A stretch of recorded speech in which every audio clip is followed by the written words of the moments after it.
Welcome back to Beyond the Stats. Just finished Jazz getting their ass kicked by the Minnesota Timberwolves. And that's a strong team in the Timberwolves. Number one defense in the NBA. You can see how they'll get up into you, but I think we definitely played into their hands. Yeah, starting to get really frustrating with some of our losses that we've had. We're not even competitive. We're not even in the game. The games are decided early third quarter. We go to head down, me ball. You can see a vast difference just in different sections of each individual game where we'll have ball movement, we'll have, getting open looks. There are even times that we show some defensive fight. First half of this game, we actually got out there and got into them a little bit Right. and did some of the things we need to. And then we will go just completely away and we will have large sections of the game that look like absolute manure, just garbage. No, yeah, 100%. 100%. And it's marketing can't just be a catch and shoot space out guy. Like, we can't use our star as a guy to just freaking stand out and space the floor, and that's really all the looks he gets. We talked about it in the game. How many times last year was it just posterizing dunks and strong takes to the rims and stuff like that because of how we were getting in the ball? Now all of a sudden it's just he stands and watches somebody else dribble out the shot clock, and then he might get a shot. Look at it from another team's point of view, watching the Jazz. When you have your usage all coming from one player on the court, or sometimes at max two players, and you know that Markkanen is going to be getting the ball from a certain direction or a certain position every time, it becomes easier to stop. Yeah. And he'll get the ball with tighter windows, with more defensive pressure on him. And even though he had a fantastic first half, the second half, because most of it was pounding the dribble, throwing it to him late, him trying to fire off quick shots, all of a sudden, he's not on fire and he has a poor shooting second half. But a lot of that isn't on him. It's how he's being set up. Yeah. And I dare to say it that any game where Taylor Horton Tucker shoots 20 times, we are in trouble. Yeah. No, the problem is we have such a high usage rate with Taylor Horton Tucker, trying to turn him into some star point guard player. As long as he is our number one usage guy, even number two usage guy, we will be mediocre at best. And we are not even mediocre right now. We No. are not. 3 of our 5 losses have been absolute butt kickers.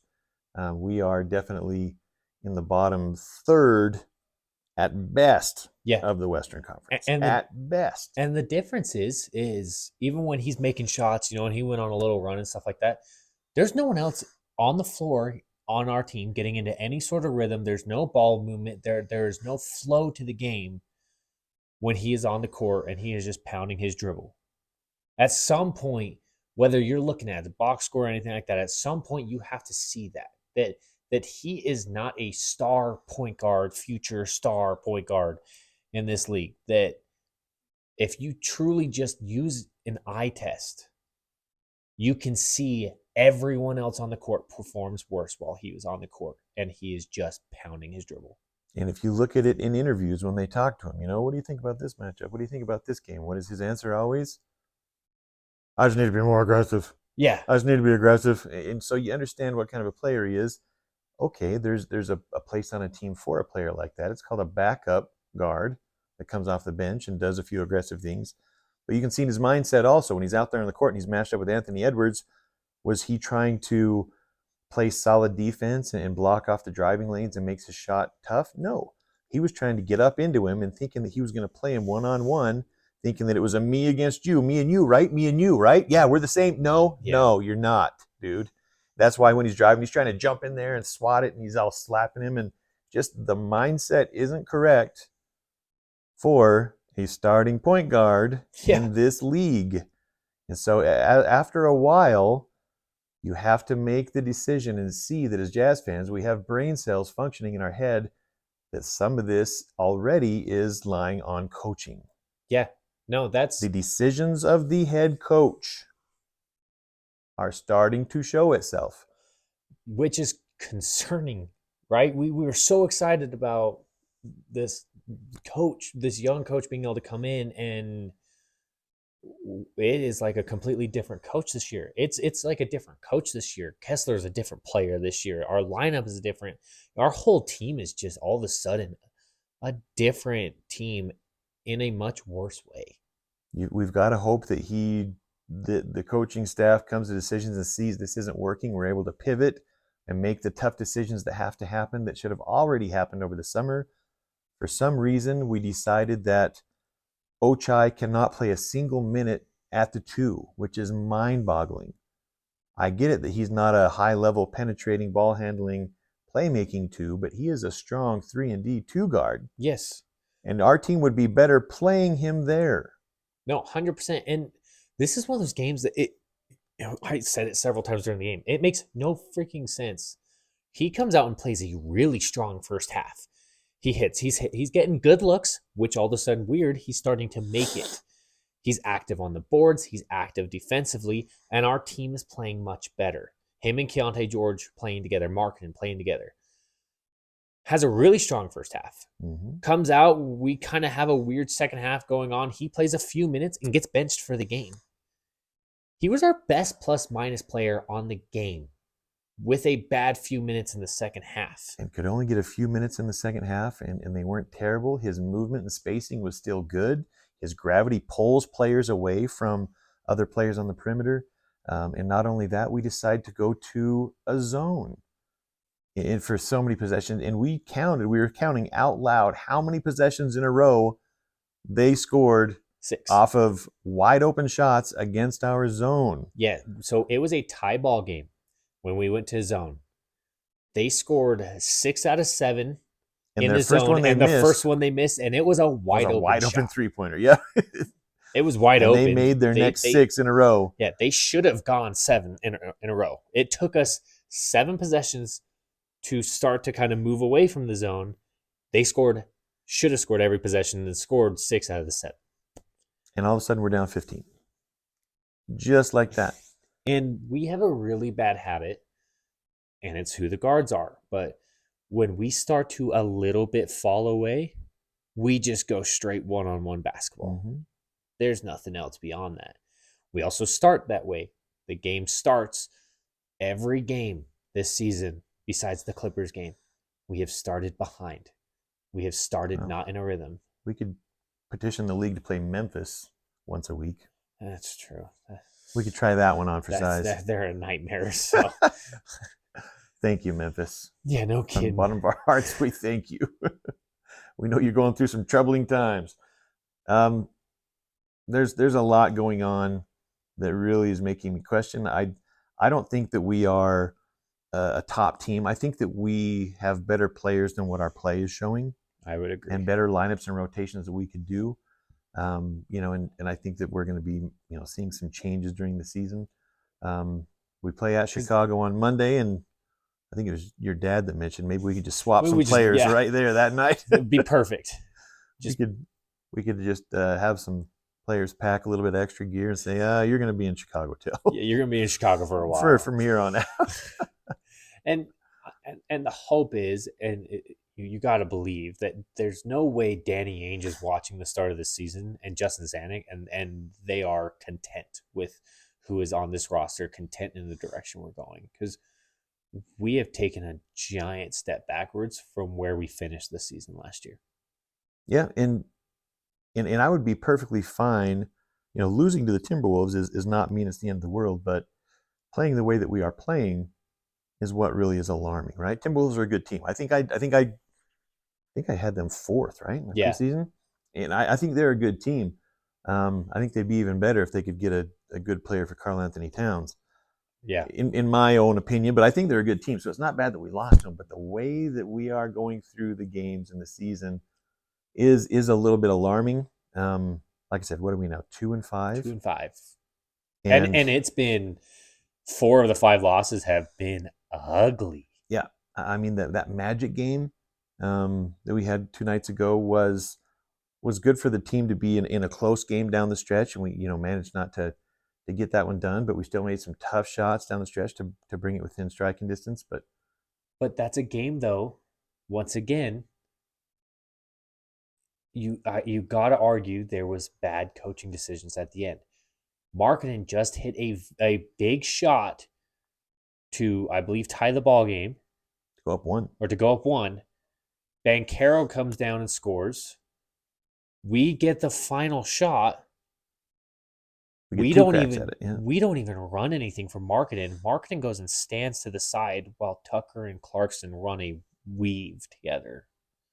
On the first one, and then we ran an out of bounds play at the end where there was like 1.3 seconds left. Yeah. Yeah, in market, and they were looking for backside, was kind of open. When it comes down to times like that, our team doesn't really. There are too many people wanting the ball that aren't good enough to be in that situation. Yeah.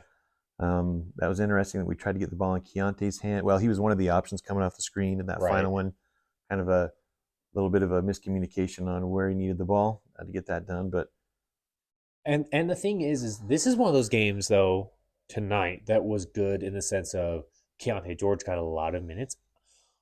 I can live with the struggles that Keontae George is going to have and playing him 30 minutes and losing full if we're fully committed to developing him. Right? absolutely. I can live with those struggles and things like that from our rookie guard. And as you watch him down the stretch tonight, and he would make a move, draw a defender, and kick the ball at the correct time, look how much space his teammates have. Whether they make the shot or miss the shot, they are wide open because of his just understanding of spacing and timing and where to put the ball in the pass. How many times, and we keep harping on Tucker, how many times does he over dribble, kind of miss the window, get it to him late? Our teammate has the ball and there's kind of somebody in their face. It's just these little things that make a world of difference when you are a pro and getting the ball in the right window at the right timing to maximize your window. That's, I've said it before. Just watch him as he goes around these screens, as he navigates the defense. Not everything's perfect and we see mistakes, but the natural movement and the ball placement and how he does it is just a whole other level of just simple, basic basketball. Well, doing point guard things. you just look at the flow of the game when we had in the second quarter, Markkinen, Keontae George, and Ochai Agbaji all on the court at the same time, and all of a sudden, it just felt so smooth going through the offense, and it felt like we got a good look every single possession. Yeah. Every single possession, it felt like we got a good look, and it you can tell the players were getting comfortable. All of a sudden, Agbaji, bang, bang, hits a couple threes because he's starting to feel comfortable on the court. These are those small things that you're never going to see in a box score. You're never going to see that unless you truly are breaking down the film and just kind of watching the just the flow of the game. the flow of the game, but watching the players. Take that They play get at the they get energy on defense because all of a sudden the offense starts to flow better. All of a sudden it's your energy starts to pick up, and defensively all of a sudden you get better. These are all things that kind of just tumble together. That's why basketball is a game of runs, right? And that's why the statistics don't always tell the story. That's why our show is called Beyond the Stats, right? Yes. I'll give him the credit on that. He came up with it. but it fits very much. It's true.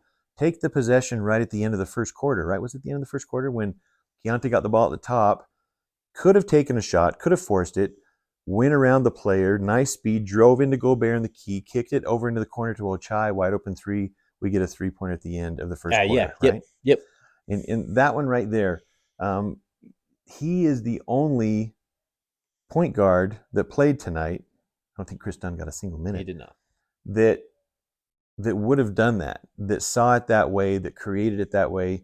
All of our other guards would have taken the shot in that situation. That doesn't mean they don't ever pass, but that one possession is kind of a microcosm of what we're talking about, the skill set of each one of these guards. And he needs as many minutes as possible. And as long as we're working towards the progression of our players and our team, I'm okay with losses. I would like to see certain decisions with lineups and things during the game that are smarter, which is why, I'm kind of starting to question coaching. Well, and the thing is too is certain things on the court are infectious. If you get a couple players on the court who start just moving the ball, moving off ball, and the ball starts to fly around, everyone else on the court wants to do that. And that's something that Agbaji does really well, and why I constantly bring that up with him. But it's why the flow is better. When you get players who are just constantly head down one on one, you'll notice throughout the games there'll be a few possessions in a row of like Clarkson, Sexton, Tucker. Those guys will do those kind of possessions in a row. All of a sudden, Markin will get the ball and he just puts his head down and he just tries to kind of go one on one. And we just start taking turns playing one on one basketball. It's Yeah. an infectious thing. It will happen on any team. It will happen on good teams.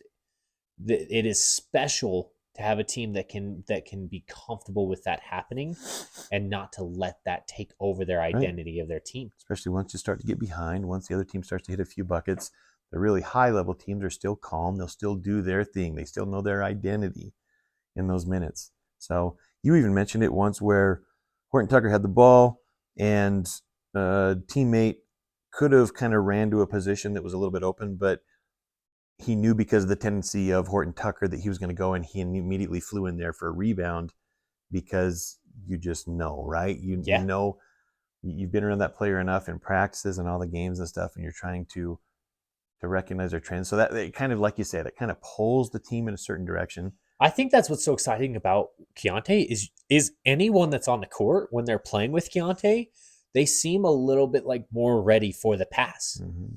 because Keontae's looking for it. That's what's so exciting about the future of Keontae George. And his ability, he's done it a few games now in a row on a pick and roll, nice little as it goes through, right as the guy rolls, just kind of like rolls the ball between them and just gets enough momentum on that little push, and it's right in the pocket and gets him a good look. He shows flashes of just a special Some ability. high level pocket passes that have been happening. That's very true. Um, his playmaking is way ahead of schedule. Yeah, We saw some amazing offensive outbursts in summer league. We haven't seen that yet in an NBA game, but I'm sure it'll happen. yeah. But the fact that he's not trying to force that and that he is setting up his teammates and making them better is great for his progress and for what's coming in the future. That part has me super excited. And then if he will continue to commit to defense, because he can tell his body's not ready, right? Yeah, He slimmed down during the draft process and got a little quicker because of it, but his body's not quite ready. So there's some things that he needs to change for sure. and toughen up. But man, the playmaking is way ahead of schedule. No, I'd agree. And the thing is a video like this, it just feels so negative and harping everything. But that's the point, though, right? We're not supposed to be satisfied right now. I know there are Jazz fans out there who are just as pissed off as us For sure. about the way this season has started. We can't be satisfied with it. I mean, we're Jazz fans, we have brains, we can see it. We know that some of the stuff that's being said by, we'll say it, some of the media that are on payroll that can't really call out the bullshit. Yeah, We know that it's bullshit. We have eyes, we have brains. So we want Jazz wins just as much as the next person. But if the Jazz wins aren't happening right now, we want to have an obvious plan of progress for these young players that we need to see. and that's the big thing is We need to see I it. care way less about wins this season than I do about actually building towards a future for next season and the season after. Right now, there doesn't feel like a good direction at all. There was an old man that we watched the game with tonight. I'm going to say it. What's up, old man? that did bring up the fact that it looks like the coach is kind of catering to some of the louder egos on the team Yeah, and giving them playing time and usage minutes when it's not really the best interest for the team. We'll see. That's there are some points there that I can't argue with. I I I, I gotta believe the next little while is going to be very telling on what we can expect as Jazz fans and if we truly are building towards something to be excited for or not. Yep. It's and I'll throw out a part too. There was a podcast that I watched over the weekend talking about, I can't remember exactly what the analogy they did, but when is the best time to plant a tree? The answer is last year. It was always last year, and they brought it up in comparison to, when's the best time to start a rebuild. It's always tough to recognize that time. Yeah. Danny Ainge and our group did a fantastic job at that, made the hard decisions. There's some teams out there that haven't, and they're in oh crap mode going on right now. So there should be some good opportunities coming up, up into over the next couple of months. And we hope that we're in on a part of that and can pull the trigger on something to make our team better in the short term. But if not, I sure hope that we can make the tough decisions to get our young players time, regardless of wins or losses, and building towards something great. If we continue in this path, what we will do is it will cost a Markkanen an all-star spot. They're not going to give an all-star nod to somebody who's putting up some decent points on a horrible losing team. Yeah. No, for It's sure. not going to happen. You have to put up crazy numbers if you're on a really bad team to get that. He would have to be up in the 30 range. But, him right now, I think he's averaging 22, maybe 21, 22. I'd have to look that up. That was my guess. It is not going to be good enough, and it's going to end up costing him. And if we're going to do that, we should sure as heck be playing for our future instead of kind of messing with this whole gaggle of combo guards. Yeah, no, I agree. I kind of want to hear from you guys about your frustrations that you have going on right now as well in the comments and what your thoughts are on maybe the right direction is going forward as well. Share some frustration with us. Let's hear it, man. We're to the point where we know that we don't have to play nice, so we're cool with this role. There was a commenter a couple videos back that mentioned, what are some of the consolidation moves, because we are in a consolidation war, that could be done out there. And maybe that's something that we sit down and discuss, and what's real, what's not, what's kind of a pipe dream, what's a dream list, that kind of talk. Yeah, no, 100%. Be able to sit down and really divulge that. It's kind of stuff that we text late at night about anyway, so might as well say it, right? Yes, exactly. But no, hoping for a funner game to watch on Monday. Monday at Chicago. With post-game trades. Yes, you heard it here. Exactly. All right, guys. Thanks, guys. See ya.